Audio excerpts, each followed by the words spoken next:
मुख्यमंत्री पुष्कर सिंह धामी नीति आयोग की बैठक में शामिल हुए हैं। सीएम पुष्कर सिंह धामी ने कहा कि नीति आयोग राज्यों की प्रगति में महत्वपूर्ण भूमिका निभाता है।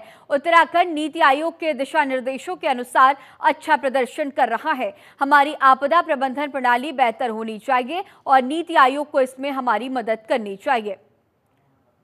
उत्तराखंड के मुख्यमंत्री पुष्कर सिंह धामी ने नीति आयोग की वो बैठक में शामिल हुए हैं। देहरादून में नीति आयोग की बैठक हुई।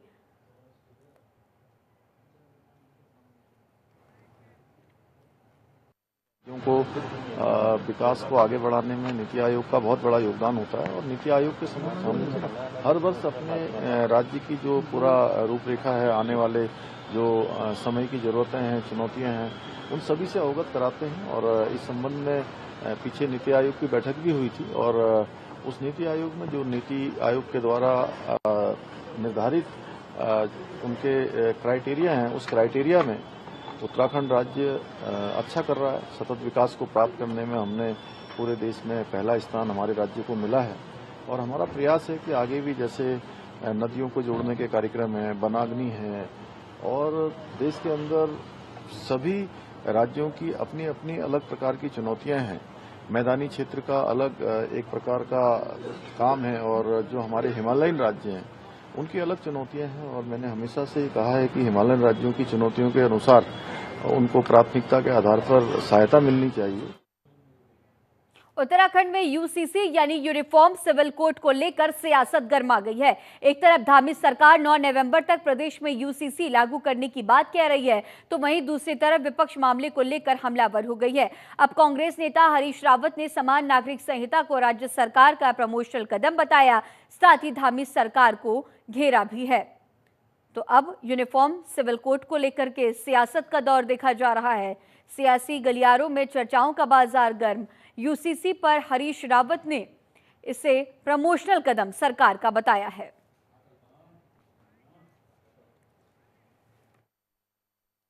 कुछ नहीं है, केवल एक प्रचारात्मक कदम है राज्य सरकार का।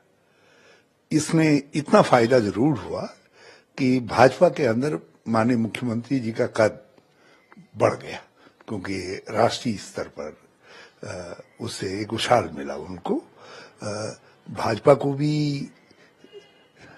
अपने वोटर को ये बताना था कि हम सत्ता में आए 10 साल हो गए तो हमने यूनिफॉर्म सिविल कोड क्यों नहीं लागू किया।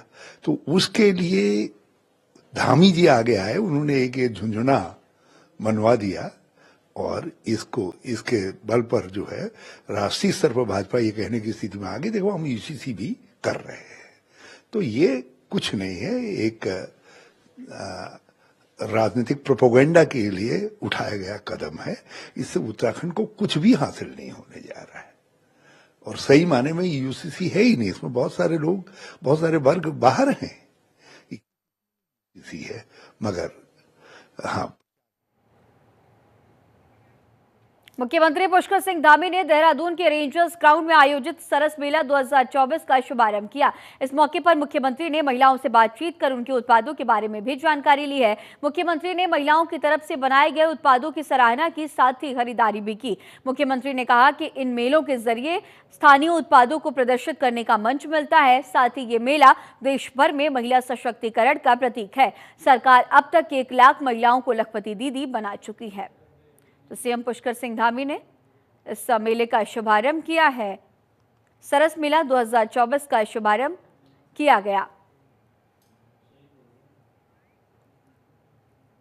सरस मेले के माध्यम से आप सभी के बीच में आकर निश्चित रूप से आज मुझे बड़ी खुशी हो रही है, जब एक स्टॉल पर हम यहाँ से देखते हुए आए, एक से शानदार और शानदार ही नहीं जानदार। जब मैं पैकेजिंग देख रहा था, हमारे अचार की पैकेजिंग, अन्य सामानों की पैकेजिंग, और जब बहनों ने मुझे अरसा खिलाया, एक बहन ने मुझे जो है मेरे गले में अच्छा सा बनाया हुआ पट्टा डाला, क्योंकि गर्मी हो रही थी इसलिए थोड़ी देर मैंने अभी उतार दिया है उसको। और जो आप सबका उत्साह में देख रहा था, आप सबके बीच में आकर सच में एक नई ऊर्जा का अनुभव।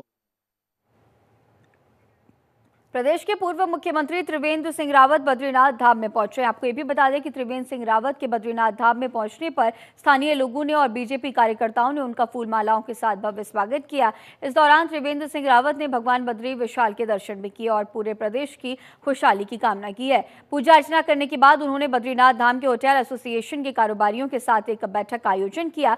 बैठक में कारोबारियों ने होटल से संबंधित समस्या त्रिवेंद्र सिंह रावत के सामने रखी। आपको ये भी बताते चले कि पूर्व मुख्यमंत्री त्रिवेंद्र सिंह रावत ने सभी होटल कारोबारियों की समस्याएं सुनी और भरोसा दिलाया कि जल्द होटल से संबंधित समस्याओं को दूर किया जाएगा।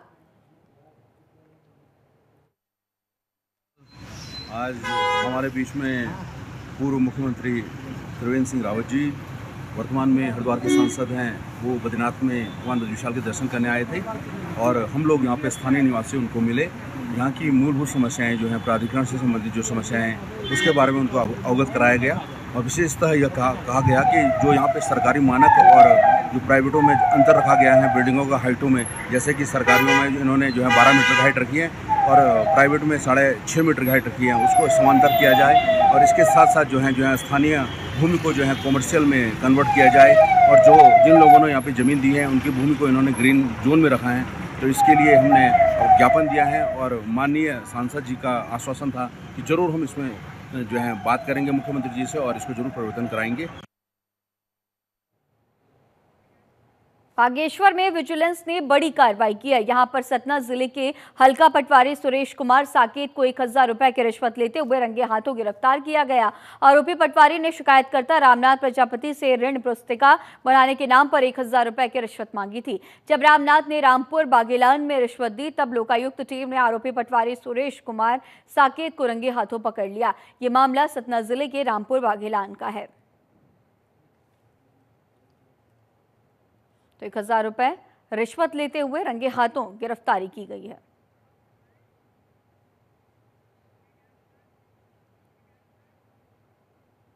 कांग्रेस नवचेतना भवन में पंडित नारायण दत्त तिवारी की जयंती भव्य रूप से मनाई गई। कार्यक्रम का शुभारंभ मुख्य अतिथि नेता प्रतिपक्ष उत्तराखंड यशपाल आर्य, विशिष्ट अतिथि जसपुर क्षेत्र के विधायक आदेश चौहान ने किया। उन्होंने नारायण दत्त की फोटो पर फूल चढ़ाकर दीप जलाया और इसके बाद चंद्रावती तिवारी कन्या महाविद्यालय के छात्रों की तरफ से गणेश वंदना और स्वागत गीत पेश किया गया। इस मौके पर यशपाल आर्य ने अपने अनुभव भी साझा किए। उन्होंने कहा कि आज काशीपुर में जो कुछ विकास कार्य हैं वो पंडित तिवारी और सत्येंद्र गुड़िया की देन है। उनके काम को जनता कभी भुला नहीं सकती।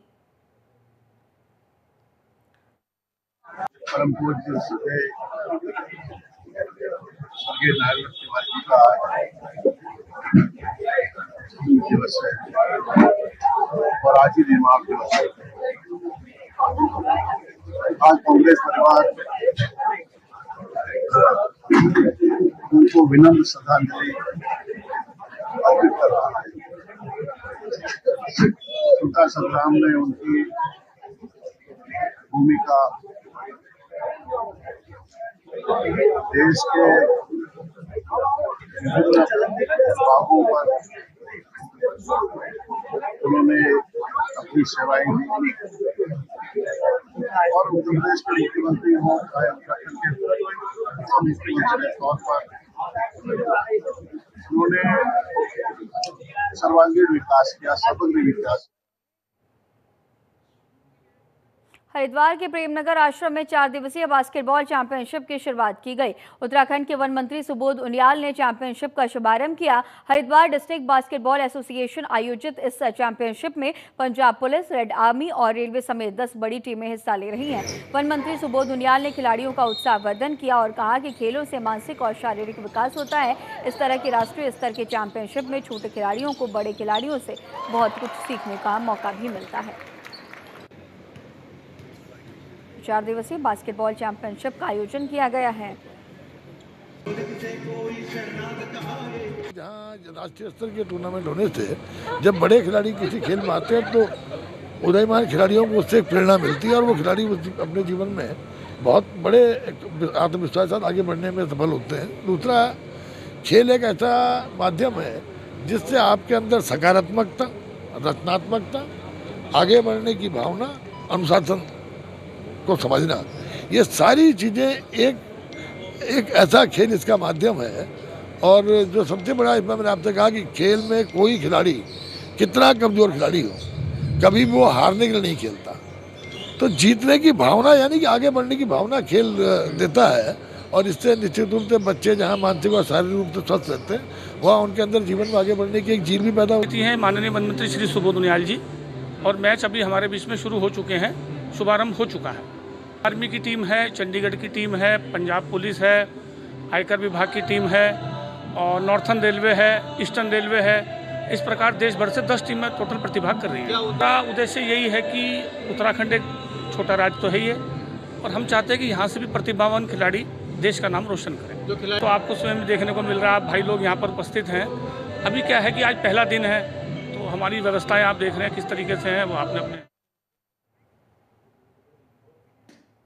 हरिद्वार के बहादुराबाद क्षेत्र के राजपुर गांव में प्रशासन ने अवैध रूप से बनाए गए मजार पर बुलडोजर चला दिया है। आपको बता दें कि एसडीएम के नेतृत्व में प्रशासन की टीम ने मौके पर पहुंचकर मजार को ध्वस्त कर दिया। बताया ये भी जा रहा है कि सरकारी जमीन पर एक बड़ा स्ट्रक्चर बनाया गया था जो नियमों का उल्लंघन कर रहा था। वहीं प्रशासन ने चेतावनी दी है कि सरकारी जमीन पर किए गए अवैध निर्माणों को बख्शा नहीं जाएगा और भविष्य में भी ऐसे निर्माणों को हटाने के लिए सख्त कदम उठाए जाएंगे। जिस वक्त मजार नुमा अवैध इमारत को गिराया गया उस वक्त बड़ी संख्या में पुलिस फोर्स तैनात थी। साथ ही मौके पर विभाग के बड़े अधिकारी भी मौजूद थे।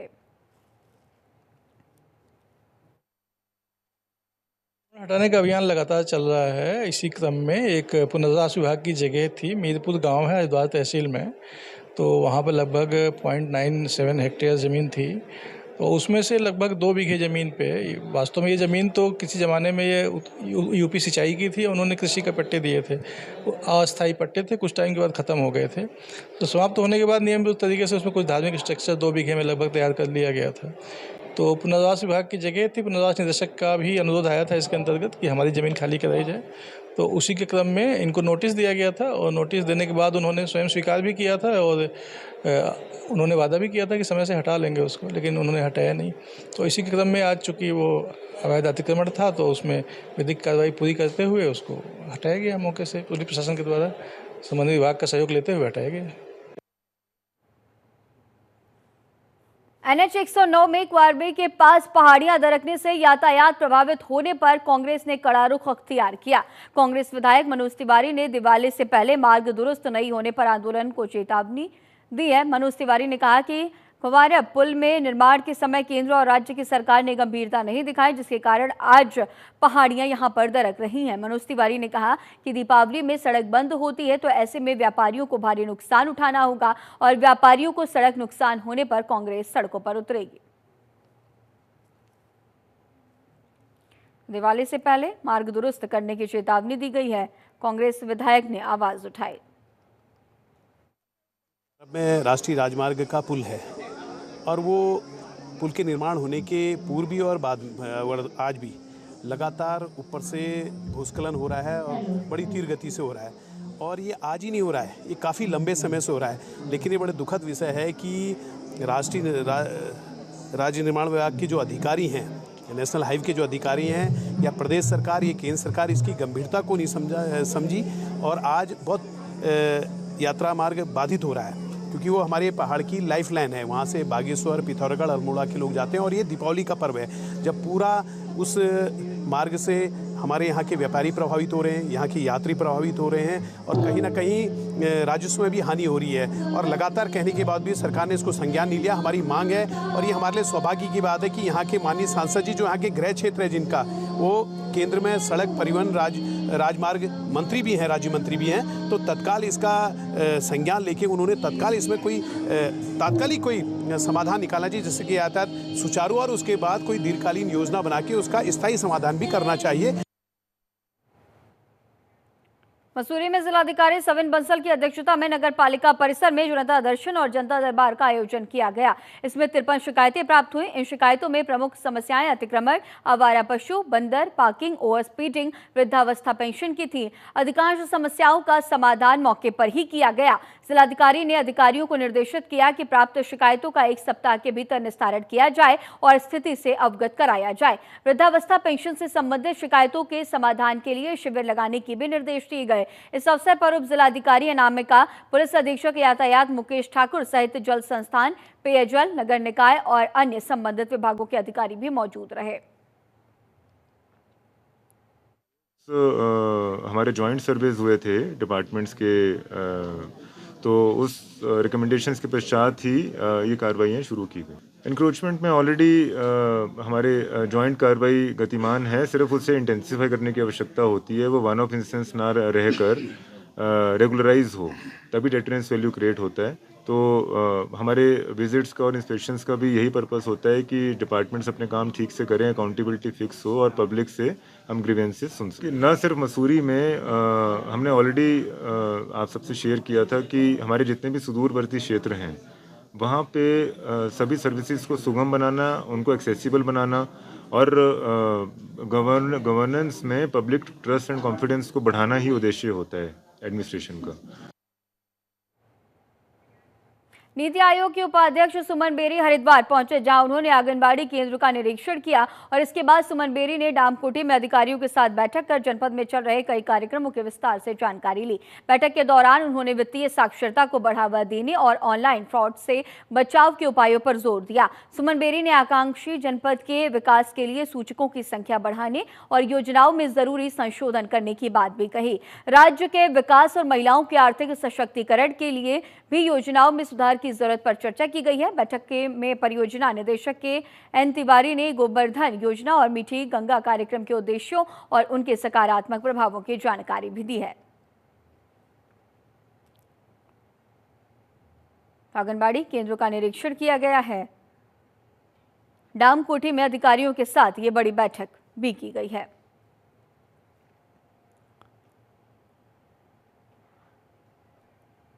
हरिद्वार नीति आयोग के उपाध्यक्ष सुमन बेरी पहुंचे, बैठकों का दौर देखा गया। बैठक में तमाम बातों का जिक्र किया गया है, तमाम दिशा निर्देश भी दिए गए। आंगनबाड़ी केंद्रों का भी इस दौरान निरीक्षण किया गया है। आंगनबाड़ी केंद्रों का निरीक्षण भी हुआ है। नीति आयोग के उपाध्यक्ष पहुंचे हैं, डामकोटी में अधिकारियों के साथ उन्होंने बड़ी बैठक की है।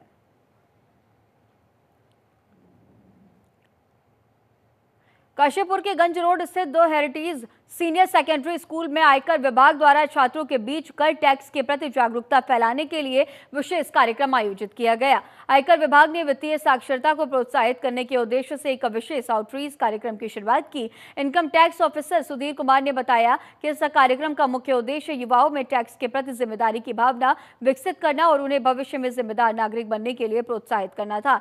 जब युवा इस जानकारी को प्राप्त करते हैं तो वे न केवल अपने टैक्स का समय पर भुगतान करते हैं बल्कि वित्तीय रूप से सशक्त नागरिक भी बनते हैं। तो कर को लेकर के ये जागरूकता अभियान चलाया गया। टैक्स फ्री के उद्देश्य से ये कार्यक्रम आयोजित किया गया है। सेशन था, ऐसे हमें बहुत कुछ जानने को मिला इस सेशन के द्वारा। इवन हमें काफ़ी सारे टैक्स की चीज़ों के बारे में हमें नहीं पता था, जिसके बारे में सर ने हमें जागरूक किया कि टैक्स कितने प्रकार का होता है, कैसा होता है। और इसमें सर ने ये भी बताया कि हम इसको एज अ करियर भी ऑप्ट ले सकते हैं, आगे हमें जाना चाहिए और भी कई सारी चीज़ें हमें इससे गवर्नमेंट का आउटरीच प्रोग्राम है, जिसके तहत स्कूल्स, मैनेजमेंट कॉलेज, बिजनेसमैन सारे संस्थाओं के साथ जो है मीटिंग करने का है, जिससे कि टैक्स पेयर के बीच में टैक्स अवेयरनेस के बारे में पता चले।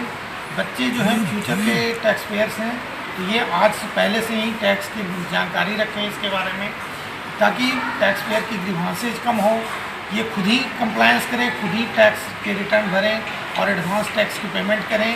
तो इस संदर्भ में जागरूकता बढ़ाने के लिए इनकम टैक्स डिपार्टमेंट की एक ये इनिशिएटिव है। इसके तहत हम लोग आज इस स्कूल में, हेरिटेज पब्लिक स्कूल में आए हैं और बच्चों का विकासनगर के सेलाकुई थाना पुलिस ने 2 नशा तस्करों को गिरफ्तार किया, जिनके कब्जे से भारी मात्रा में अवैध स्मैक बरामद हुई है। बरामद स्मैक की कीमत 7 लाख रुपए बताई जा रही है। दरअसल मुखबिर की जानकारी पर सेलाकुई थाना पुलिस ने धूलकोट तिराहे के पास शाबान और साहिल नाम के दोनों युवकों को पकड़कर इनकी तलाशी ली, तो दोनों के पास से 22 ग्राम अवैध स्मैक बरामद हुई। पकड़े गए दोनों अभियुक्त उत्तर प्रदेश के थाना देवबंद जिला सहारनपुर के रहने वाले हैं। पुलिस की पूछताछ में दोनों अभियुक्तों ने बताया कि वे दोनों नशे के आदी हैं। पुलिस ने 2 नशा तस्करों को गिरफ्तार किया है। यह अहम जानकारी विकासनगर से, जहां कब्जे से भारी मात्रा में अवैध स्मैक बरामद किया गया। ये तस्वीरें भी और ये सख्त कार्रवाई, बड़ा एक्शन। स्मैक तस्करों के खिलाफ 7 लाख रुपए की ये स्मैक की कीमत बताई जा रही है। तो विकासनगर की ये खबर, जहां पर पुलिस ने 2 नशा तस्करों को गिरफ्तार किया।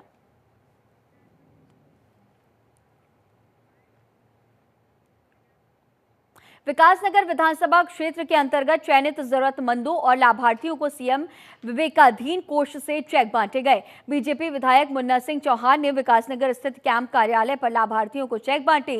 मुख्यमंत्री विवेकाधीन कोष से क्षेत्र के 65 पात्र परिवारों को इलाज और पति की मौत के बाद मदद के तौर पर 4,50,000 रुपए की राशि के चेक बांटे गए हैं। मुन्ना सिंह चौहान ने क्षेत्रवासियों से उनकी समस्याओं के हर संभव निस्तारण की बात कही।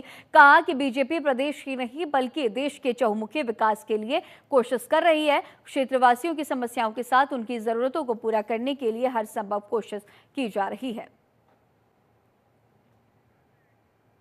तो सीएम विवेकाधीन कोष से 65 लोगों को चेक वितरित किए गए हैं। 4,50,000 रुपए की राशि के चेक जरूरतमंदों को वितरित किए गए।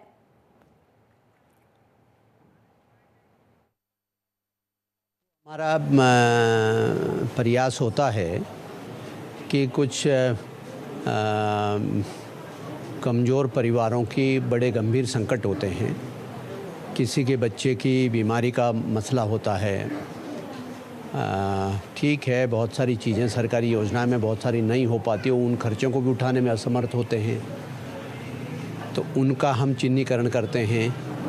कुछ सबसे ज़्यादा मैं ध्यान इस बात का देता हूं कि गरीब परिवारों में बेटियों की शादी का कोई विषय है तो माँ बाप के सामने वो भी एक वो छोटी छोटी ज़रूरतें भी पूरी करना मुश्किल होता है।